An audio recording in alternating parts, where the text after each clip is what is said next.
That's better. Drop your mic a little bit so we can see a little more of your face. Yes, beautiful. Thank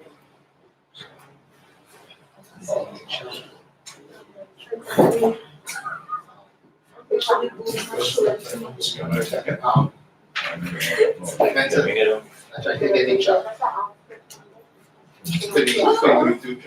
It should be ready to set you really quick. Really good.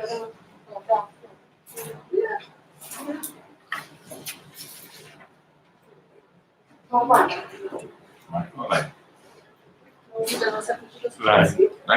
Yeah. You wouldn't. I don't think it'll we gotta go live first before you get an option. So we're live just so you all tell us when you're ready to go. Yeah, mic check first. Mic check. Mic check 1, 2. Good day, colleagues.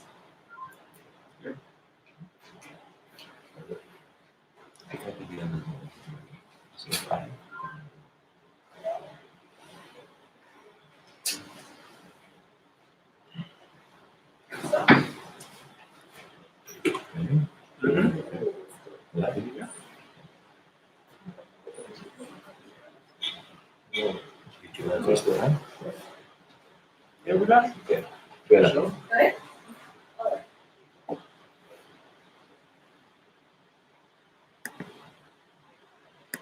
Good afternoon, comrades. Good afternoon, ladies and gentlemen. Good afternoon, Trinidad and Tobago. On behalf of the Trinidad and Tobago Unified Teachers Association, I extend invidious greetings and the best wishes to all, hoping that we will remain healthy and safe throughout the year, and wishing all of our educators at all levels a happy new year. This afternoon, we are gathered as tutor, the executive of tutor, for this press conference. And it is merely a culmination of events that have brought us to this point. As you know, we have been engaged in virtual teaching, online teaching since September last year. Some of us even before that. And throughout the process, our educators at different levels have been faced with challenges. As the representative majority union, we have been trying to support our members and collaborate with stakeholders to resolve some of these issues. Unfortunately, tutors dissatisfied with the approach by some of the stakeholders, namely the Ministry of Education. At our General Council meeting yesterday evening, Monday the 11th of January 2021, the General Council took a decision to have this press conference and to prepare a strongly worded letter to the Ministry of Education, because we are not satisfied that the Minister and the Ministry of Education officials are meeting and treating with tutor being the representative majority union for educators, for teachers in Trinidad and Tobago. I want us to bear in mind Section 40 of the Industrial Relations Act, which states basically that employers shall recognize the trade union as the recognized majority union, and the recognized majority union and employer shall, subject to this act, in good faith, treat and enter into negotiations with each other.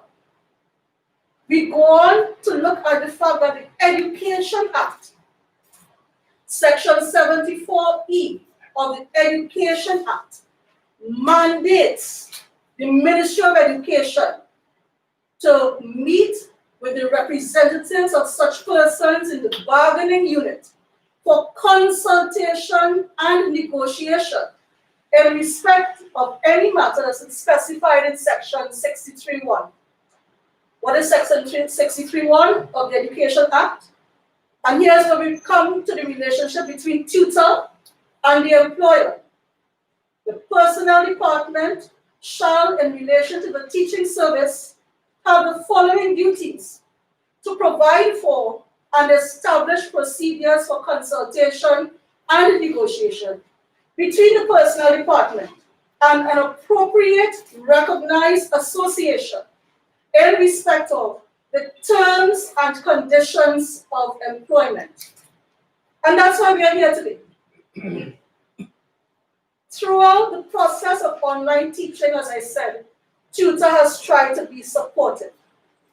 But at a meeting held last week, when the Minister of Education indicated to the association that she was going to take a cabinet note, a note to cabinet, stating that they wanted to change the working hours of teachers, albeit to shorten the working day, we have to say no. Enough is enough. You cannot simply disregard the Industrial Relations Act, disregard the provisions of the Education Act, bypass the union, bypass the employer of the teachers, which will be the chief personnel officer, and go to cabinet, a body which has no authority in this matter. And I want to say to you, comrades, today, that is but one issue that Tutor sees as disrespectful action on the part of the Ministry of Education. Over the years, Tutor has established certain meetings, certain forums for discussion and collaboration. We are not satisfied that the Senior Permanent Secretary has met frequently with Tutor. Tutor even went so far as to change the date of that monthly meeting. PS does not attend the meeting. And when we do meet with a permanent secretary, another permanent secretary, we are met with a dismissive attitude. We are met with an attitude where, well, no matter, we're just talking to you. That can't work. This is 2021. This is an economic climate where educators are suffering, not just because we don't have our salary negotiations settled, but because the ministry has not paid us increments. We have persons waiting appointments and confirmation. Cost of living is going up. We are struggling to maintain ourselves and our families. And then this level of disrespect and disregard for the representative majority union is something that we will no longer tolerate.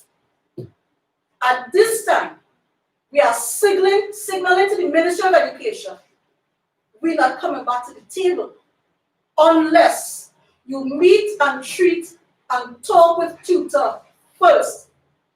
What we've noticed is that the ministry has a habit of floating documents and drafts of documents in the public domain. You get comments, you get feedback, yes, but you also build up certain sentiments against educators.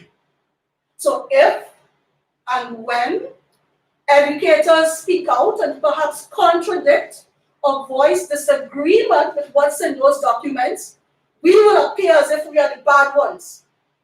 As if during the trying times of Trinidad and Tobago, as if during this COVID-19 pandemic, we don't care.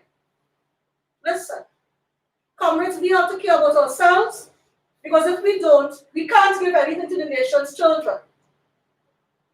I want to highlight now some of the issues that Tutor has been dealing with for quite some time on behalf of our members, and that the Ministry of Education has been dragging its feet on and just giving us flimsy excuses.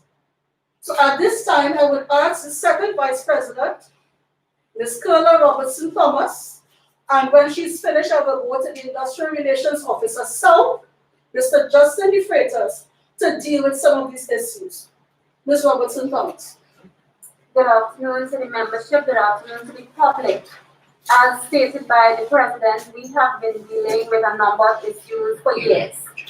And we want to just highlight a couple of them. One of them being the fact that teachers have not been paid increments that are due to them after they have continued to work hard and they have not gotten their just due. And we have been given excuses such as there's no money for these payments. and or the relevant documents have not reached to the desk of the department that needs to treat with it. It is unfair to have worked for money for in some instances as much as 10 years and have not received one increment because you have failed on your end to do the necessary paperwork. We also have a really big issue with the fact that medical confirmations, which are supposed to be done after a period of 1 year of employment, and is done at the ministry's request. This does not have anything to do with the teacher making an appointment to get this medical done. After 20 years, we have teachers who have not had their medical confirmation, which affects their seniority, their retirement benefits, and worst of all, in a time when we see teachers are dying from all sorts of illnesses that if the correlation could be done, it could deemed to be stressful. The male teachers in particular, their beneficiaries do not get anything from the Widows and Orphans Fund if they have not been medically confirmed, and in most instances they are the sole breadwinner of the family. The other issue of the classification of leave, this takes more than a year. And most times an overpayment is made by the employer who has failed to classify the leave when all documents are submitted by the members. When there's an overpayment, the member fails to be able to make a claim of NIS because there are statutes to the time that these claims can be made. Therefore, loses those benefits and still has to repay the employer who continued to overpay and did not classify in the required time. These issues have been on the table for years. We have teachers who have gone on maternity leave, had their children reach to the age of 5 and 7 and still waiting on maternity leave to be classified. And worst cases when we have injuries on the job and when we speak about extensive sick leave. These are things that we think that the ministry needs to prioritize so that our members get some comfort in at least having these things treated with fairly while they await proper salary negotiations and other things to be dealt with within the service. Thank you, Madam. Thank you, Madam Secretary. B. Mr. De Freitas, Industrial Relations Officer. Thank you, Comrade President. One of the things that people don't know, we have an institution called COSTAT. COSTAT is being decimated from within by the management of COSTAT. And when we say decimated, we mean destroyed. We have an institution that used to produce almost all the nurses in Trinidad and Tobago. You know what is the cost-cutting measure that COSTAT engaged in? They changed the degree program to a diploma program, causing a number of the students to simply drop out and say, well, you will go to UWI. But that is the lifeblood of COSTAT at this time. Then we have the uncertainty of employment. There are people who have been working in COSTAT for 10, 15 years, and they're not sure if next month they're going to be fired because of the erratic way COSTAT is being managed. They're not sure. COSTAT has engaged in a process of identifying persons to work from home. You know what COSTAT is doing? They have people working 3 days from home, and they must come to work 2 days to do the same thing that they're doing at home. Just imagine that they're doing the same thing at home for 3 days, but then they have to come for 2 days. And if they can't come for 2 days, because some of these ladies in particular have children that they have nowhere to send them because early childhood centers are closed. They are telling these people they have to apply for leave, use their vacation leave, use their sick leave. Some of those persons have reached the point where they have no more leave. So they are now telling them, but they will not be paid for those days.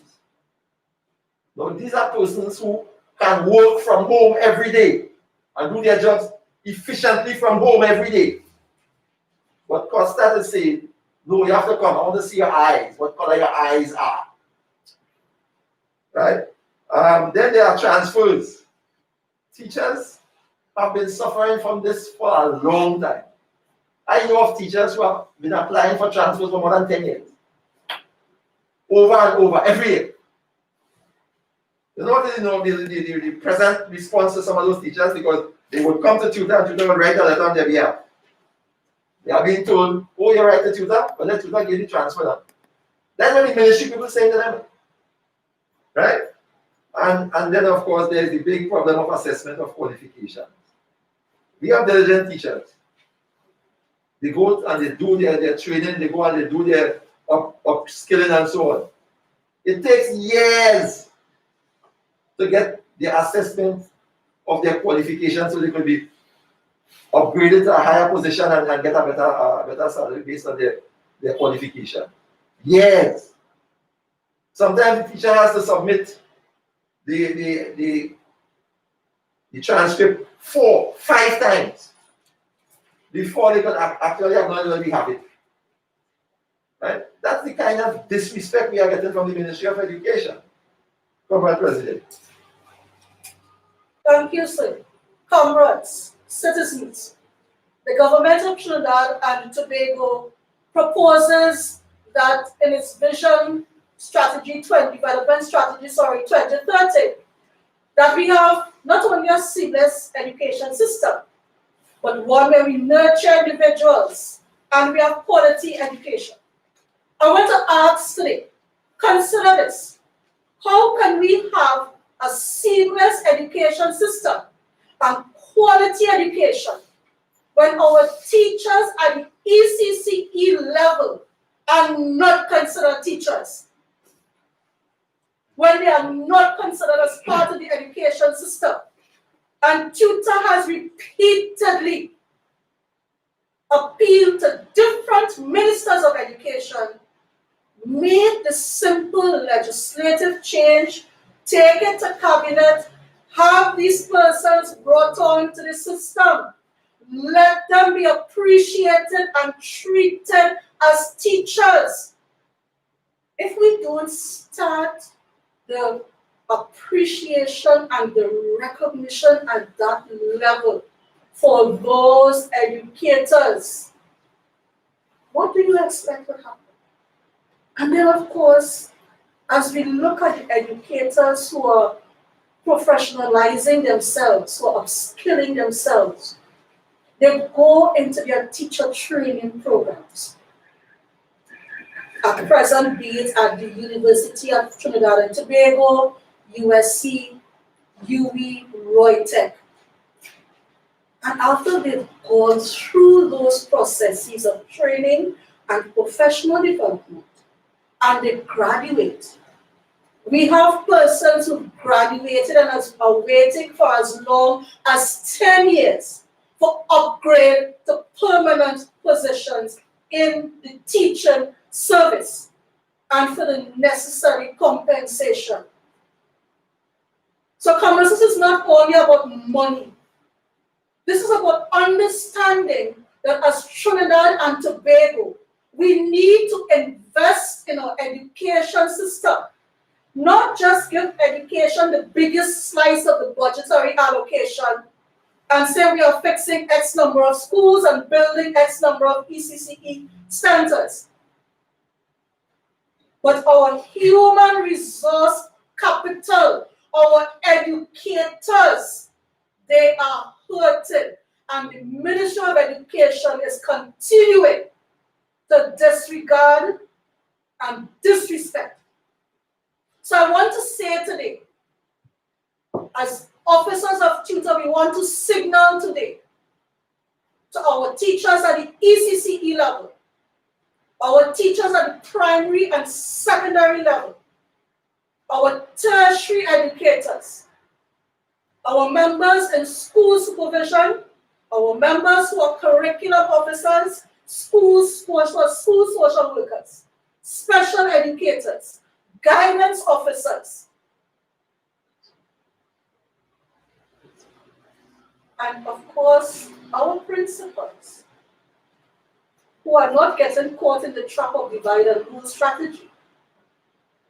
Tutor, as the representative majority union, is here to seek the interest of everybody. There's only one union. That's tutor. And if the Ministry of Education and the state want to talk about terms and conditions of teachers, come to tutor. Meet with us one-on-one. Have bilateral discussions. We are hearing talk that teachers are supposed to return to school come February, the examination classes. Who knows? Enough is enough. We cannot take anymore. We will not take anymore. What is left to be said now? There will always be those in the public domain who disagree with teachers when they take the stance. Society is built on the back of teachers. And our educators have gone above and beyond. It is time we stand up for ourselves. And this is what we intend to do. So teachers, have no fear. Enough is enough. You will know what we have to do. I want to end here by saying the press conference is just the start. The General Secretary has a nice letter for the Minister of Education, which we will share. Because we need to let our sentiments be recorded as we go forward with our different courses of action. Comrades, thank you for listening. Spread the word. Tutor is coming. Tutor is ready. Enough is enough. Enough is enough. We will take a few questions. I will ask the first Vice President, Mr. Seals, just to share some of the questions. We may not be able to respond to all because this is just the start. And we will offer some responses and some clarity.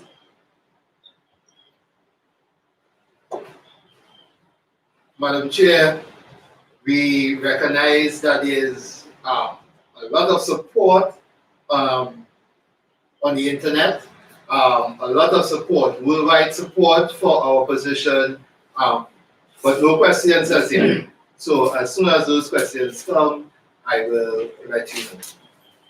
Do we have any questions from the media present at this time as we wrap up?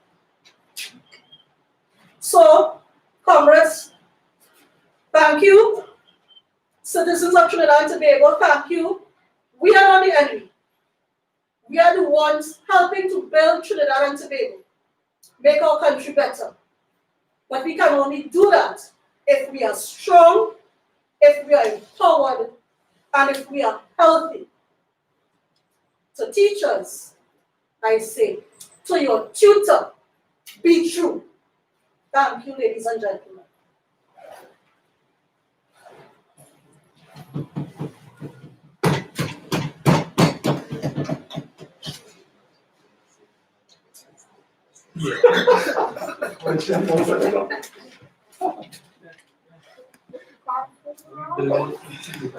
Yeah.